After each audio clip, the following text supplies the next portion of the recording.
Today's episode is brought to you by Gustafson and Sons Towing, located at 29 Davis Road in Milanville, Pennsylvania. Gustafson and Sons Towing can handle a variety of services that you may need.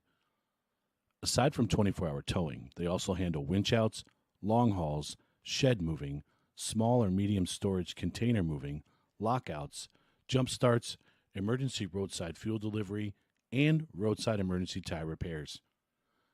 Got a junk car that you want removed? He'll buy that too and get it off your property.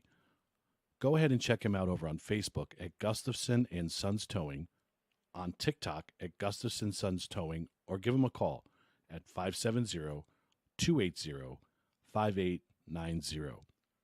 If your car needs a ride but your wallet doesn't, call Gustafson and Sons Towing, 570-280-5890. Morning, guys. Happy Sunday. Marky, how are you today, buddy? Oh, just ducky. How are you? Ducky. I'm doing good. It's second day of the holiday weekend here for WrestleMania. So everything good over there? It was a late night staying up for WrestleMania because I'm old. And then I woke up at like 2 o'clock this morning and got a little stomach bug. So I'm a little under the weather. But I'm here trying my best to be here with you guys. I'm looking forward to it. This is my favorite thing to do on Sundays. So we'll get through it. Mark got us a guest this morning. His name is Anthony Muta. He is a amateur boxer and is about to be transitioning into a professional career, hopefully here in the near future. So Mark and I are going to get on him a little bit, ask him some questions about the boxing world. So Jared, if you want to bring him on in, we'll start our conversation. Hey. Morning, Anthony, buddy. what's going on? How you doing? Good. How are you guys? Not too bad. How's your car, man? Everything good in there? nice and toasty warm in here. Make sure you roll the windows down. Yeah, way ahead of you. Good. So, welcome. Thanks for joining us, man. We're your first boxer that we've had on here. So, thanks for having me. Definitely. Yeah. Tell us a little bit about your background. How'd you get into this? How'd you start? What made you want to start fighting? All that good stuff. Oh, man. I mean, I originally started out with just martial arts and stuff like that when I was 7 years old. I did start off with Taekwondo, karate, and then transition into Muay Thai, Jiu-Jitsu. But I was always getting lit up with my hands when it came to sparring and everything. I never competed in Muay Thai or anything like that.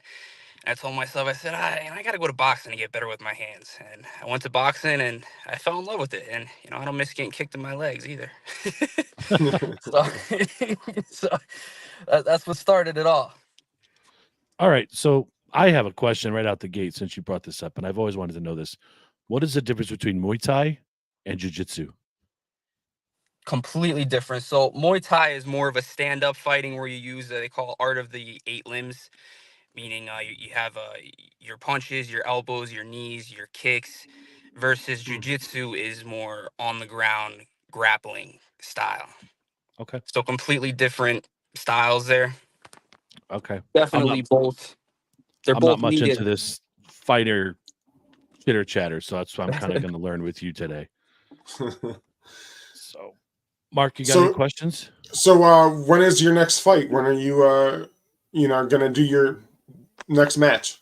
So I'm actually training for a fight right now. I'm fighting next Saturday. I'll be fighting in the Holiday Inn in Dunmore. Okay. Yep. So getting ready for that. It's been a good had a nice 6-week training camp. So I'm feeling good. I just coming off a win for an international fight. I fought a guy from Ireland. So that was definitely a great experience there. Oh, nice. You won, obviously, you said, right? Yes, sir. Okay. It was actually it was a rematch because I beat him in 2022 and then fought him again last year. And it was crazy. It was such a because the first time we fought, we were never expecting we were going to rematch. We stayed connected. We're good friends. We always talk on Instagram back and forth. And we found out we were going to be fighting each other again. And it was so weird. We're doing a face off with one another. And after the fight, the second time we were laughing, yeah, man, it's always so weird before the fight. It's real awkward because, we're good friends, but, we know when we get in the ring, it's going down. It's that pageantry part of it. Yeah. Now, when did you start boxing? When did you start actually competing in events and actual matches towards your amateur record and stuff like that? So my first fight was June of 2019. I started in Okay. 2018. I was actually scheduled to have a fight in 2018, but I ended up getting a concussion like a couple weeks out, and I couldn't compete for 90 days. That kind of set me back. I was sparring a big heavy guy. Learn the lesson there. Don't stick to my weight class. Oh no. Don't mind the sound bites. You're going to hear that a lot. Yeah, I know this is your first podcast. Our man Jared is on the ball with his sound bites there. So don't let that throw you. What was the draw? What made you want to get into boxing to begin with, though? Like I said, it was more like I just originally, like, I had the vision, like I was like, oh, I want to go to the UFC, I want to fight in there. And then I just wanted to get better with my hands. That made me go into boxing, and I fell right in love with it. I started competing. I definitely loved it. I love the culture of it. It's great. And plus, come to find out, there's actually a lot more money to be made in boxing than there is in the UFC. A lot more. Okay, one of our viewers in chat just asked, do you ever fight out of your weight class? Typically no. Typically, I've always stayed in the 160, 165 weight class. But I mean, sparring, yeah, like so, sometimes I spar people. It might be a little bit lighter. 145, 150. Sometimes it might be a little heavier, 175, 180. But if someone's like 220 pounds, I'm like, yeah, no, I don't want to leave with a headache. I'm good. Guess he's not ever going to fight one of us then. No. I mean, there's heavyweight and then there's me. So weight class. I'm the next stage up if there is even one. Now you said you usually does it usually take about 6 weeks for you to, or how long is your training to build up to a fight? How long do you have an opponent usually, and how long does it take for you to prepare? So in the amateurs, it's hard to say because, like, I've had fights that, like, I train all year round. Literally all year round I train. I cannot, like, I'm addicted to the gym. I have to go there and train, and I always stay ready because there's been times where I've literally taken a fight on less than a week's notice. Oh So that's wow. why I always stay in shape. But it's always nice to have a good notice, like, 6 to 8 week notice. That's prime. Then I can really prepare myself nice. But yeah, like, that's typically the general rule. But it's like I said, it's varied. Okay, so training regimens, do they differ between preparing for a fight and just everyday training, or are they about the same? What's the differences between the two? Pretty much the same, honestly. Maybe the volume or intensity, like, cause like I'm always training, but if I have a fight coming up, then obviously I know I'm making it a point to get more sparring in. I'll be making it a point. Okay, I got to get sparring in twice a week, versus normally, if I don't have a fight coming up, yeah, I'll get sparring in once a week, once every 2 weeks, whatever the case, just kind of stay sharp, stay on my game. But definitely when a fight's coming up, the volume of my training increases. Okay. So let's take it back to the beginning. Your very first fight. What was that like? What was the nerves building up to that? I should say, was there nerves? Oh How man. excited were you? Like, where were you at? Like, just give us that whole story. It was definitely some nerves, and it was crazy because I was actually scheduled to fight, and this is the world of boxing. I was scheduled to fight this one guy. I don't remember his name, and I ended up fighting at the last second. They switched opponents around, and it was actually one of the sparring partners from the gym, and he was very experienced. At the time, he had like 8 fights. In the Golden Gloves, my very first fight, and like we spar together in the gym all the time. So I was like, oh, geez, now. And like I remember I was originally scheduled to fight like 10th. And I was just sitting there, and they just come and give me the gloves. You're up first. You're up first. Get ready. Get ready. So I'm like, oh God, my nerves are going crazy. It's definitely a nerve-wracking experience. So I ended up losing my first fight. Actually, the first 2 rounds I went out there, like, because you deal with a lot of adrenaline, obviously, and like the first fight, I had so much adrenaline. Like, I went out there the first 2 rounds, and I mean, I gassed myself right out. Like, I went out there, didn't know how to pace myself at all. And gas myself right out. But I almost stopped him a couple times in that fight. It was definitely, his name was Tommy Gibson. Good guy. He was from the gym. Got a lot of working with him. It was definitely one of those things that just got switched around at the last minute. That's the world of boxing. So Corey wanted to ask this question. I know it's difficult in the smaller level in the amateur ranks and even in the pro ranks early on, but are you able to scout your opponent that you work and that you're training for and look ahead at, see what you're about to get yourself into? Or is it, how hard is that? Like sometimes, yes, like I know the opponent from Ireland, like originally when I seen him, that's usually the first thing I do when I get a confirmed name is I usually, look up on Instagram, look up on social media, look up on YouTube, see if I can see any fights, anything like that. Him, I was actually able to see a couple short clips. I knew that, he had some videos of him knocking out guys with the overhand right.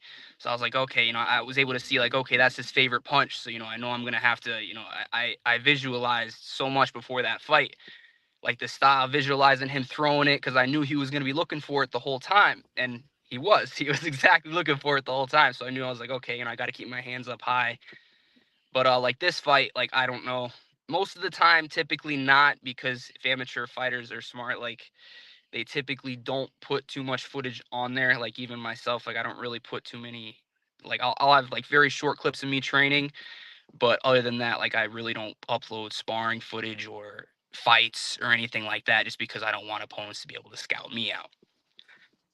It's very Now, smart. how many amateur fights have you been in? So I have 14 fights. Oh, okay.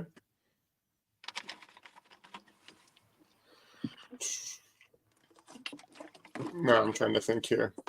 Now, have you had a variety of opponents, different styles, different skill levels? You've had all 14 have been all different but besides the one rematch you had. Or is there a fighter that a match that you really was your favorite or one that you memorable to you? Memorable, yeah. There was this one. It was definitely a fight. It was the most. It was definitely a war at that point. I think that might have been like my fourth fight. I was fighting. He was boxing out of the West Point military. He was 4-0. Yeah, I believe he was 4-0 at the time. And I knew it was going to be a tough fight. And at that point, all I really knew how to do was just go in there and fight. Like that's all I knew how to do. And if it wasn't for me, like my face was pretty busted up after that fight, but I still won the fight. So it was definitely like it was a war. And the only reason I won that fight is because I was consistently going to his body. Like he was headhunting where I was, going upstairs to the head and downstairs to the body. That was the reason I won that fight.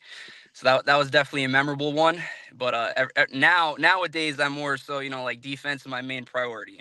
I want to be able to retire from boxing, not let boxing retire me. I want to leave boxing with as sharp of a brain as I'm going in it with is when I'm leaving. I don't want to leave and be like, taking too many headshots. Like, that's not the name of the game. The name of the game is to hit and not get hit.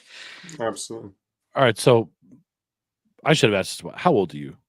I'm 25. I just turned Okay. 25 in February. So by boxing standards, is that considered young still, getting into the sport? Pretty like much. Going to the professional ranks, I guess. Yeah, like typically the average retirement age they say from boxing is like 37. So it does give me quite a bit of years to work in the pro ranks for certain. But yeah, like Okay. I'd say I'm kind of at that middle point. I mean, it all depends. I mean, there's people that are turning pro at, 17, 18 years old nowadays. Yeah. I mean, some people that started boxing when they were like 6. Like nowadays, I'm like, I wish I would have got into boxing right from the start. Like I would be a whole different animal at this point. Right. So what's the preparation like mentally, from a mental standpoint? I mean, the reason I asked about the ages, I know there's, and please don't take this as a knock towards you, but I know there's some kids that are 20 years old and aren't mature enough to handle something like this. So it's a big step, and it's a big profession. So how much of the mental preparation goes into this for you to prepare to transition to the next phase of your career? It's basically, oh man, I have to put in the work, and like I have to know, like come fight night, that I didn't cheat myself in any way, shape, or form. Like I got to win every day. Everything I tell myself I have to do every day, like, okay, today I have to do an interval run. I have to do this. I have to do that. I have to make sure I stick to my diet. I have to make sure I don't cheat, because I have to do everything right, because, the week before the fight, your last couple of days, you're resting. That's when everything starts reflecting in your mind. Like, okay, did I do everything I was supposed to? If I ate a cupcake 3 weeks ago, that's going to be going through my mind. Like, maybe he didn't eat a cupcake. Your mind, all this stuff goes through your mind, and it's crazy. So like, I make it a point to, especially nowadays, like I do things that I know my opponent is not doing. Like I've been a big fan of the cold plunging, which has helped me on the mental aspect a lot. Cold plunging is definitely the go-to, and it's very interesting what it does. When I would go in, when you go into the cold plunge, it's a huge stress on your body, and it actually releases a lot of adrenaline, which think adrenaline is, and it activates your parasympathetic nervous system, which is, your fight or flight response, which is something typically that would only be activated when, you're, say you're going to get hit by a car, you're going into a fight. That's typically the only time something like that will be activated. So the cold plunge actually activates that, and it gives me the ability to train my mind while I'm in there and learn how to be calm in there. So now I'm to the point where I can go in there, anywhere from 3 to 10 minutes, and I can just be there, just calm. Like I don't feel cold, I don't feel nothing. And I've learned, like, the past couple fights since I've been doing that, like I've went in there and I've been so calm and relaxed, and that's the best thing because it's allowed me. When you're calm and relaxed, that's when you see things. When you go in there and you're just fighting off pure adrenaline, like adrenaline is good, but adrenaline also comes down. So when the adrenaline comes down, you don't want to crash, and then you have nothing. So it's definitely helped me a lot in that aspect. That's good. That's good. So tell me, you said diet. Tell me what your diet's like. We're big foodies. We like to eat. You can't eat as much as you'd like to eat, but tell me what a typical, because I know sometimes, like when you're training, like Michael Phelps as an example, the swimmer from the Olympics, like that dude used to eat like 10,000 calories a day to maintain his swimming weight. So what what kind of food do you eat on a typical day? What are you allowed to? What can't you eat? I typically just eat good natural food that comes from the earth, a lot of vegetables, fruits. I try to avoid processed food, just stick to a clean diet. I used to, when I originally started, I used to be like, I used to track all the calories and macros and everything. And I kind of branched away from that. Now I just, I listen to my body, because some days, like say, like I used to be like, okay, strict 2,000 calories a day, whatever, strict 2,500. But the reality is that some days your body needs more. If you're on a high training volume day, your body's gonna need more versus on a lower training volume day, you're not gonna eat as much. So I just make it a point to really listen to my body and just eat clean, train good, and then I'm literally in shape all year round. So I pretty much just stick to a clean diet, lean protein, and keep it at that. Fun fact: I'd never be able to become a boxer. So Now, how many fights in a year are you able to do? Because I'm sure there's a time after you fight, you have to wait before you can fight again, At right? the So, amateur level, actually no. There's been okay. because but that's like, if I fought every time I was supposed to fight, I'd probably have like 50 fights by now. There's so much nonsense in the amateur level. That there's been so many fights where I'm scheduled to fight. I have an opponent. The opponent pulled out of the fight. Can't find an opponent. There's been times I remember the one time I drove all the way to the Showboat in Atlantic City. That was 3.5 hours away, and the guy came in like 15 pounds overweight. He went to the next weight class, had an opponent to fight, no class fight. And I was like, this is, you just drove 3.5 hours for like an amateur fight. It's literally your whole day. You got to drive there, you got to weigh in early. Then it's pretty much, you got to sit around, wait a couple hours until it's time to fight. But there's really no repercussions at that on the amateur level. And that's on the pro level, there is, you're sacrificing your purse or a certain percentage of your purse if you come in overweight. But in the amateurs, there's nothing. So it happens more frequently than it really should. But on a normal level, I mean, typically 3 to 5 fights a year. It all depends. It's more, some years it's less. It really all depends. But I literally countless times I've trained, gotten ready, and then week before the fight, opponent pulled out. Like it's happened so many times. It's kind of don't even not even surprised anymore when it happens. how frustrating is that though? At the beginning, like you're all geeked up, you're ready to go, and then someone backs out. Yeah, it's definitely frustrating, especially like because like there's a lot of mental preparation in it. So like it can definitely be very frustrating. But I mean, now, like, even like I kind of just expect what I just get it in my mind. I'm like, I'm fighting because, I've had it where, like I said, my first fight, I'm scheduled to fight this one guy, and then the day of the fight, boom, things switch around and I'm fighting a different guy. So like I just, train. I'm got to be ready for whatever chance happens. Whoever I'm in there with, I got ready for whatever comes. So, what's your favorite personal experience in this career so far? Your favorite boxing story? I would say that the international fights were definitely a great experience. That was probably the best to date. Just the opponent coming over from Ireland. Meeting all them. There was a whole Ireland team. There's like 10, 15 boxers, something like that. And like even my opponent, like George Goff is his name. Great guy. His mother came over. She's a photographer. Sweetheart of a lady. Very nice lady. But even after the first time we fought, afterwards we're hanging out, went to the bar, had some shots. I was like, oh, this is awesome. Like just fought this guy a couple hours. We're in the bar taking shots together. That's awesome. That's crazy. Now, a bunch of us are all kind of local. We're all kind of near each other. You're going to be joining another local guy in the pro fighter ranks. Have you followed Aaron Kennedy's MMA career at all? He's a local guy. I don't know if you know who he is or not, but have you heard about him or followed him at all? He's kind of from our all general area. He's an MMA fighter. Yeah. Yeah, I'm not too familiar with too many of the MMA fighters around this area. What's that guy's name? I know. I can't think of it. Yeah, I'm not too. If he was a boxer, I would definitely know. Mm-hmm. But I kind of fell off with the whole. I've just been strictly just boxing now. Since like I said, I fell in love with it. I definitely don't miss the leg kicks. I bet. Now, how do you plan on changing your training routine, or does that change at all when you're going to the professional level? Will that adjust, or will you kind of keep doing what you've been doing? So I'll continue to do what I'm doing, but the only difference is like at the pro level, you're able to cut much more weight. I fight 160. Like this fight, I'm fighting at 165 pounds. See, I would never fight at 165 pounds in a professional level.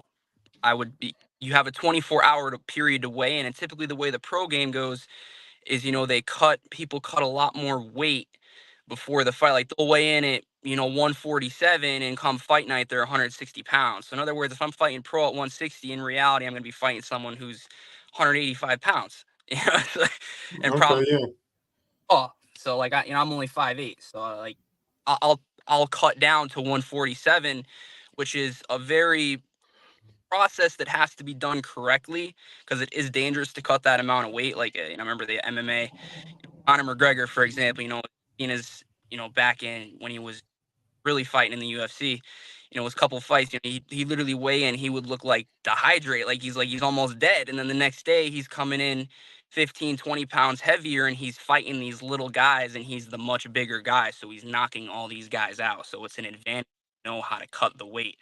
So I actually went to school for, personal training. I did a lot of studying on that aspect just so I know cut the weight the right way and safe, and it'll give me the edge to be able to. I'll weigh in 140 fight night. I'm gonna be 160, so it's gonna give me a little edge there. That's awesome. You're a man after my own heart. Sorry, Aaron. Go ahead, brother. No, Jared's got a video queued up to show some of the training stuff. Jared, if he wants to throw that out there, he can.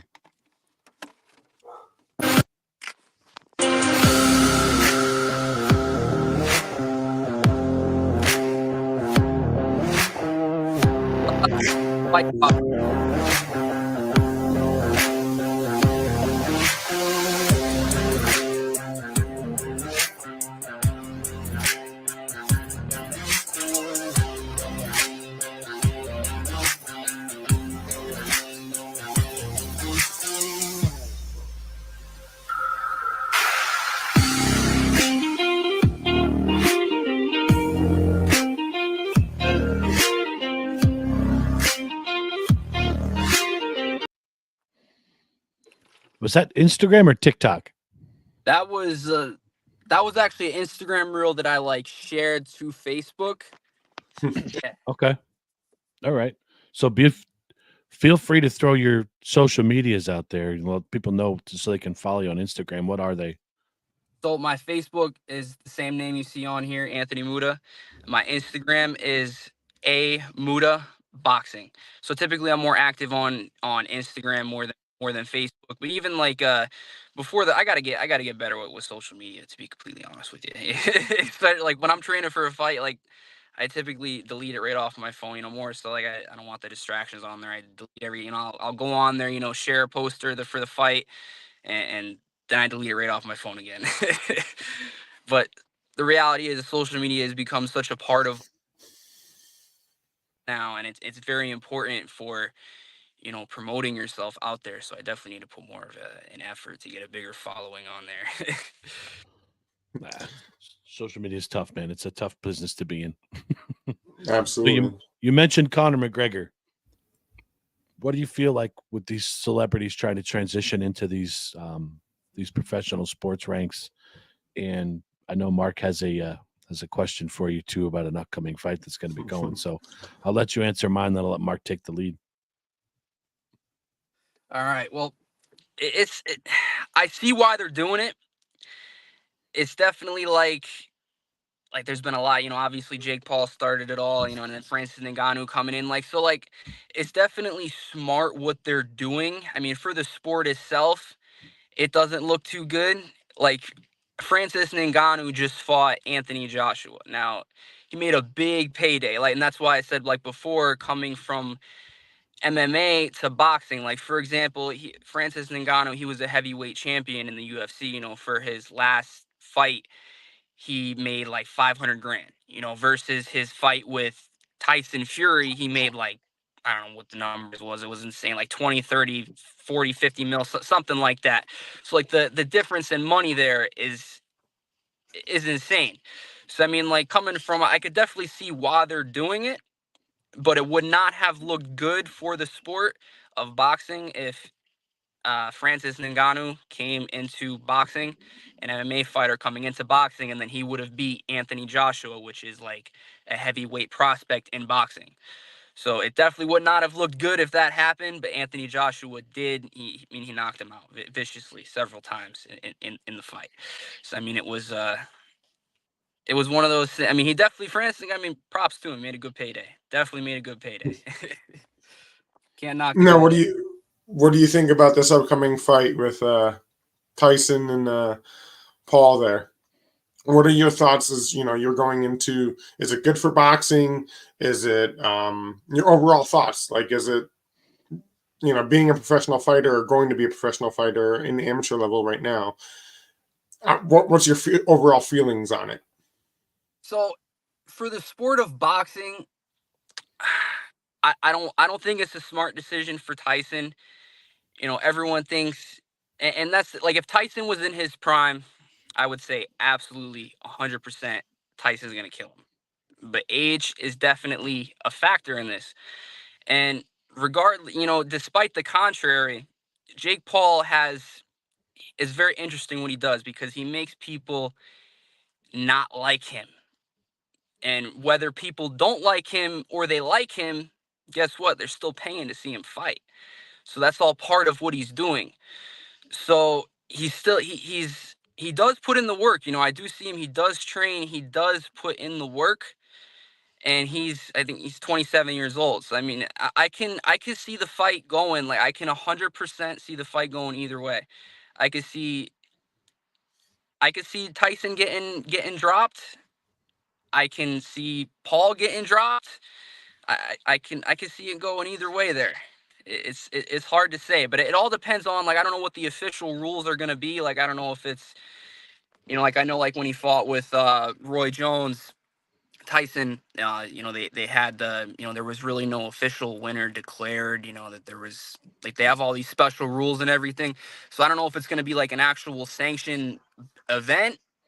What size gloves they're gonna use, if it's 2-minute rounds, 3-minute rounds.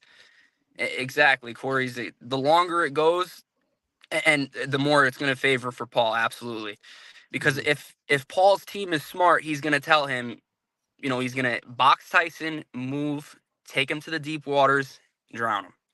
That's the smart move for Paul, because Tyson's gonna be, he's an explosive fighter, but at his age, he's not gonna be explosive over 12 rounds. It's just not gonna happen. It's not gonna happen. Yeah, I think they're using. I think I saw they're using 16-ounce gloves.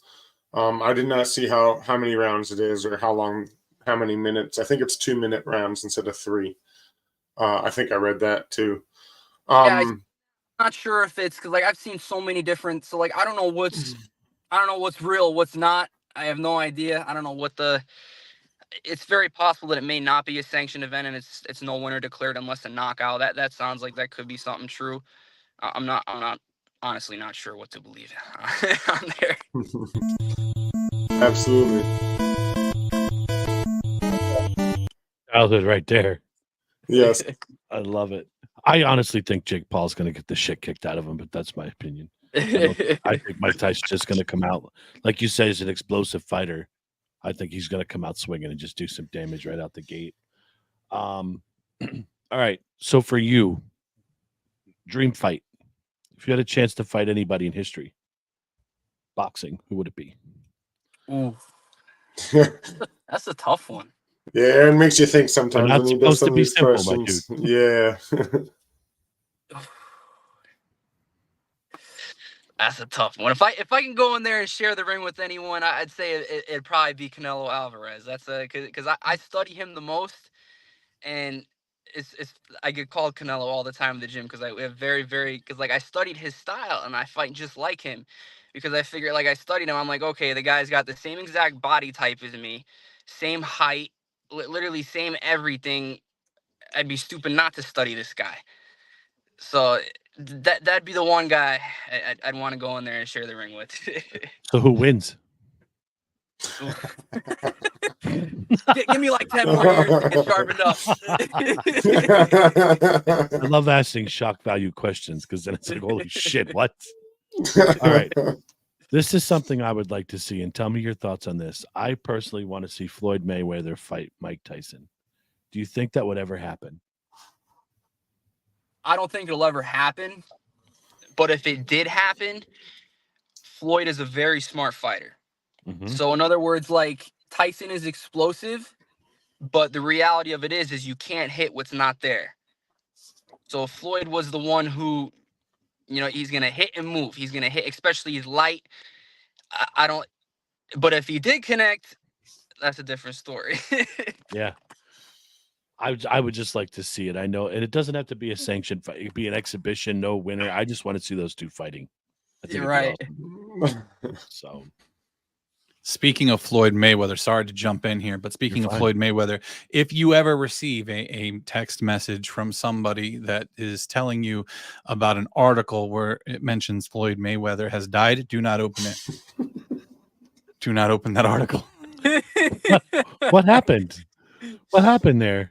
I've done it before, so I didn't open it when you sent it to me. So, right, so I'll tell him I don't give a shit. So we were going over getting some guests in here, and we were just talking about this Mike Tyson Jake Paul fight, and it just so happened a buddy of mine who I like to mess with all the time sends me a text message, and it's a headline, an internet article, and it says boxer Floyd Mayweather dies.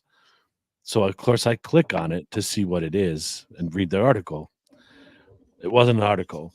It was so. Do you ever see those pictures where, like, I'm trying to be PG here, but basically it was a guy's dick just in the middle of the freaking picture. It was a picture.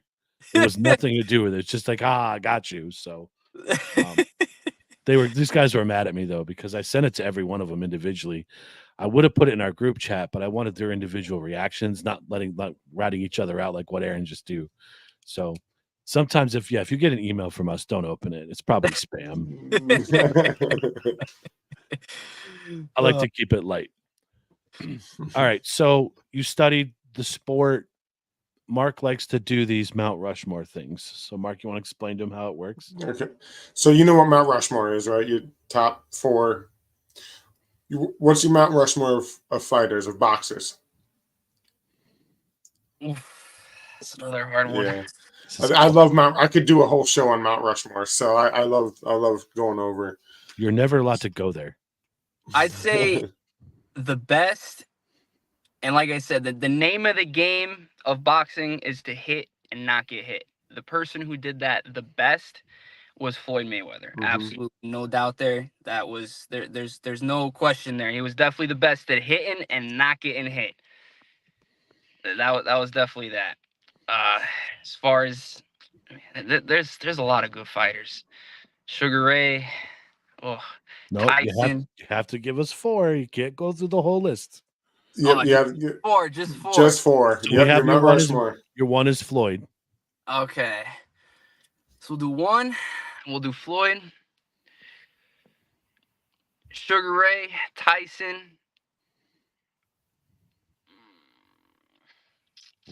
Corey's waiting, and I'm waiting for this too. I'm waiting to see what it is too. I think I know.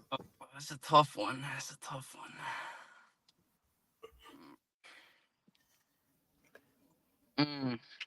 Stop commenting and giving him hints.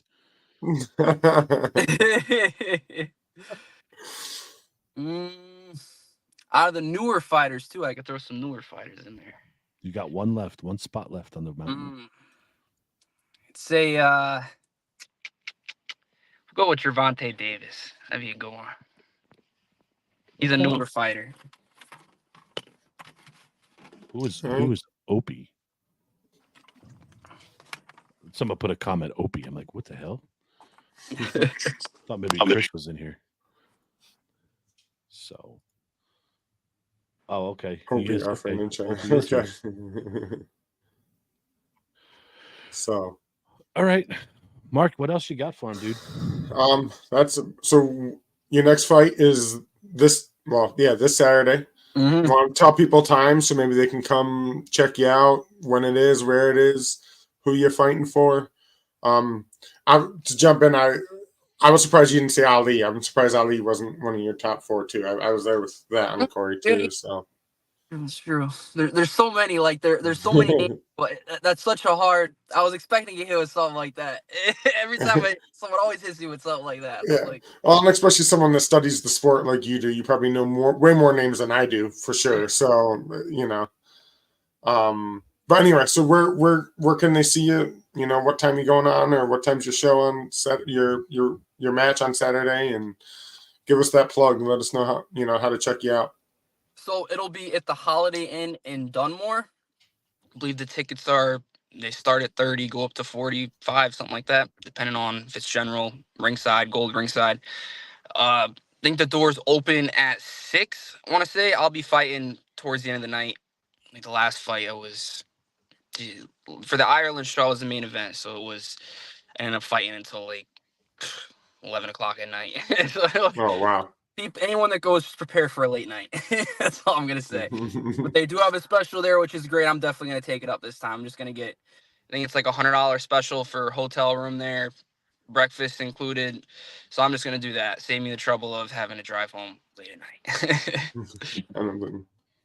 So how cool is it to actually be the main event? Does that hit you a little bit different as it's approaching, when you are going to be the last match, the main event, the reason people are there? Does that feel a little bit cooler? Yeah, it was a lot of pressure. Like it was, but I liked it. I really did like it. And I felt, I remember like my walkout song, my walkout, I walked out to Whatever It Takes by Imagine Dragons. I love that song. Yeah. But I remember walking out, and it was, can't even explain it.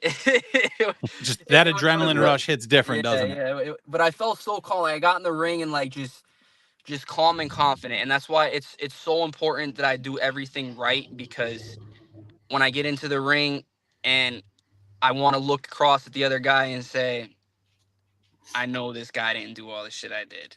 And I know he didn't. I know he didn't sit in ice water every day. I know he didn't run mountains, and I know he didn't do all this. That's awesome, man. First off, where do you train out of? Do you want to give a shout out to your local gym?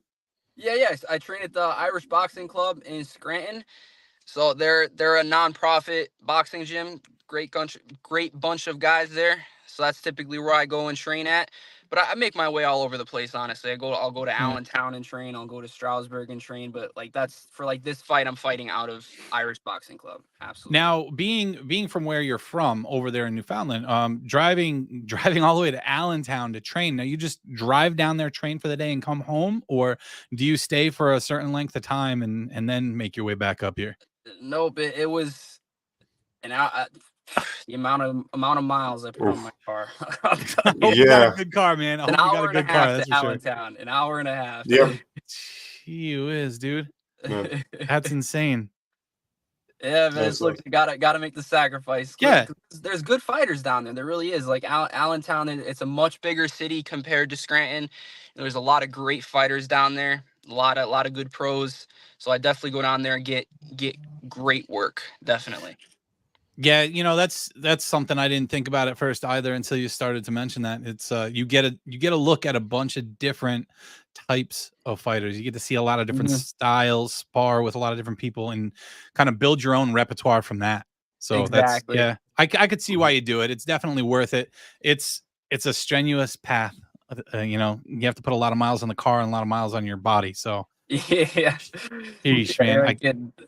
Yeah, you really got to be dedicated for that. That's awesome.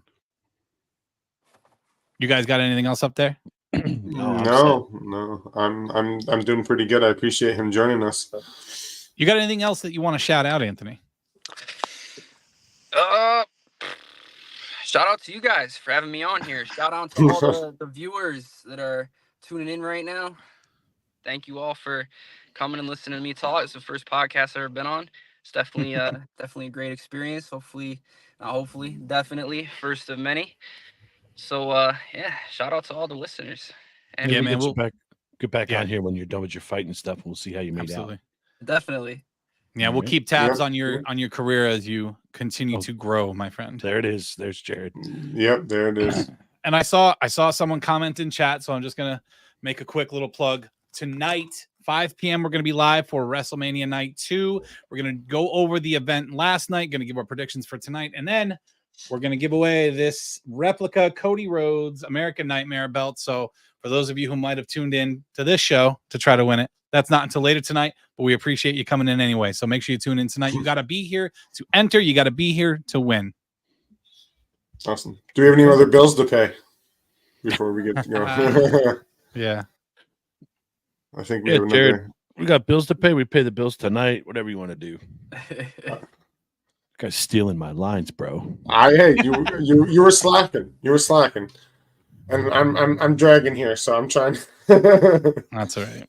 Yeah, there you go. You're good, Jared. Why don't you plug that, guys? Make sure you check out our website over at ndtpodcast.com, and over there you can join the No Filter Club for just $5 a month. Hell yeah. Hey guys, I want to take a minute to tell you about the NDT No Filter Club. If you head over to our site, ndtpodcast.com, not only will you find all things NDT, you will also have the opportunity to join the No Filter Club. For just $5 a month, you can enjoy access to our blog, special live shows which will be broadcast only to the website for our No Filter Club members, behind-the-scenes footage, and most importantly, you get to enjoy 10% off in our store. Join the No Filter Club today and support the show in one of the coolest ways possible. Good, Anthony, thank you so much for joining us today, man. We appreciate having you on here. And for those of you who are watching, it doesn't matter where you're from. If you have a goal in mind, work hard towards that goal. You can do anything that you want to. As Anthony has proven here, he's well on his way to becoming a pro fighter and doing something that he loves and earning a living doing so. We're trying hard ourselves over here at the NDT podcast as well. So we got to have faith, and Anthony gives us a little more faith that we can fucking do it. Amen. We only here for one life. Whatever you want to do, go for it. Just go for it. Absolutely, man. So again, thank you so much for joining us, Anthony. Guys, make sure you check out his fight over in Dunmore this upcoming Saturday. And hey, thanks for joining us. See you guys later. Later.